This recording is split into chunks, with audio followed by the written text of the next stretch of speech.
Hey everybody, my name is Ryan Bradford.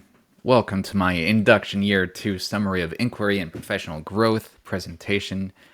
I am an English teacher at Crawford High School. I teach, for the past year, I've taught English Language Development, ELD, levels 1 through 6, grades 9 through 12, everybody crammed together in a heterogeneous classroom. All right, just a little background on Crawford. So you can see at the left, the school demographics. Students speak about 35 languages and 72 dialects, making it one of the most diverse schools in California. Roughly 400 students, or 31% of the population, are enrolled in ELD courses. And Crawford is located in City Heights neighborhood of San Diego in a predominantly low-income area. Most kids walk to school or are dropped off by their parents, and economically disadvantaged students make up about 87% of the population. Okay, so which inquiry was most powerful, and why was it so powerful? I'd say the final inquiry has been the most powerful because it focused on scaffolding, differentiation, and organizing curriculum to facilitate student understanding of the subject matter. And this is element 3.3 in the CSTP. This was the most powerful because at Crawford, we're beginning a new model of targeting English learners across all content areas, which forgoes the leveled ELD system that prevents newcomers from accessing general ELA classes after they pass ELD 6. This is an asset-based model that ensures all students can access high-level literary analysis with the right scaffolding and differentiation, regardless of language proficiency. Focusing on this CSTP for the final inquiry has been invaluable to my practice, as it has forced me to consider the needs of students with low proficiency, advanced, and everything in between. So what impact did this inquiry have on my teaching practice and student learning? Well, it prompted me to not only think about accessibility in the classroom, but how essential engagement is to academic growth. Every lesson plan required me to ask myself, how can I get every student across the finish line, regardless of language ability? As a result, I noticed an increase in engagement from the first semester to the second semester when I really started implementing scaffolded graphic organizers, intentional student groupings, sentence starters, and differentiated materials based on ability levels. So over here on the right, there's a picture of a quote sort where the students had to attribute either a quote to either Victor Frankenstein or the monster in preparation for a debate to determine who was responsible for the crimes in the book Frankenstein. They then used this analysis to create a claim, evidence, and reasoning. So how will I implement what I've learned in my future teaching practice? So I plan to continue focusing on meeting students' needs at their respective levels in order to make them feel competent and engaged. I also strive to improve my strategic grouping skills to facilitate deeper thinking in ELD classes, moving students away from rote grammar and phonics practice toward more deep thinking, analysis, and comprehension. So on the right, you see me facilitating one of these intentional reading groups. Also this year, my students were able to participate in our school's VAPAS showcase, sharing their immigration stories. So both of these are examples of how I moved away from the traditional ELD instruction toward deeper thinking and purposeful interactions in my instruction. How did selecting focused students during my inquiries impact my practice? Well, initially, my first impulse was to select the students with the lowest proficiency in hopes that choosing these students would increase their chances of success. However, I soon learned that there's more value in, say, choosing a middle-of-the-road student who may be surviving but flying under the radar in all their other classes. This applies to my second focus student, who had made it all the way up to ELD 6 by just completing the work, but who had very little speaking or writing proficiency. I think just the sheer act of focusing on getting to know this type of student allowed me to improve the student-teacher relationships with students who are largely left alone, who won't ask for help, but who avoid attention because they know how to perform the work. So on the right, there are examples from my focus student whose speaking abilities have improved with the conversation triads we did in class, and her improved participation contributed to her confidence and mastery of the material. So, how did selecting focus students impact the achievement of these students and the achievement of the entire group? Selecting focus students was beneficial because it forced me to consider the strategies for multiple types of learning. It prompted me to expand my teaching toolkit to assess students, and it forced me to not only consider different styles of learning, but also various cultural sustaining modes of instruction.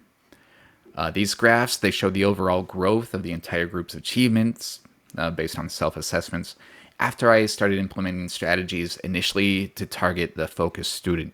So at the beginning of Inquiry 2, half the students rated themselves as 3 or below in their ability to speak English, but by the end of the inquiry, you can see a huge jump, which is a result of the strategies that I used to target this focus student. So provide a specific example of how your work with focus students help you refine your practice and supported student achievement. So my very first focus student was very tactile and preferred manipulatives like word building tiles, for example. Whereas my second focus student was very visual and preferred imagery, notes, and models, as evidence with her success reading Frankenstein the graphic novel. Both of these students stretched my abilities as a teacher in different ways. In the upper right, you can see what I like to call Frankenstein tables, which is how I introduced the Frankenstein unit. So each student got to illustrate their own quadrant of a face on a desk, and then when we put the desks together, it made a monster. This targeted the tactile learners, but then below that you can see students constructing their own comics on the whiteboard. There's a whole blue, green, black marker system that aligns with their proficiency that I won't get into now. But this is how I introduce comics and sequencing in preparation to read Frankenstein the graphic novel. And so this visual aspect of was targeted toward my second focus student who preferred visual learning.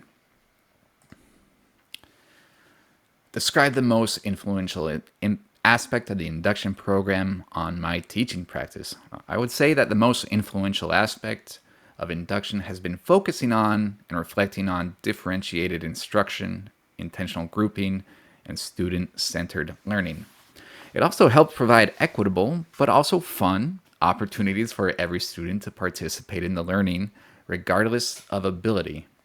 So before this year, I wouldn't have even attempted to read a complex text like Frankenstein with a group of newcomers. But the tools that I learned through induction, like the read, retell protocols, the conversation triads, allowed me to get them to comprehend and think deeply about the book. It also gave me the confidence to attempt project-based learning. In that picture down at the right, you can see one of my students performing her immigration story for an audience of her peers. Again, I would have been too intimidated to try this kind of project-based learning with English learners without the strategies that I had developed through induction.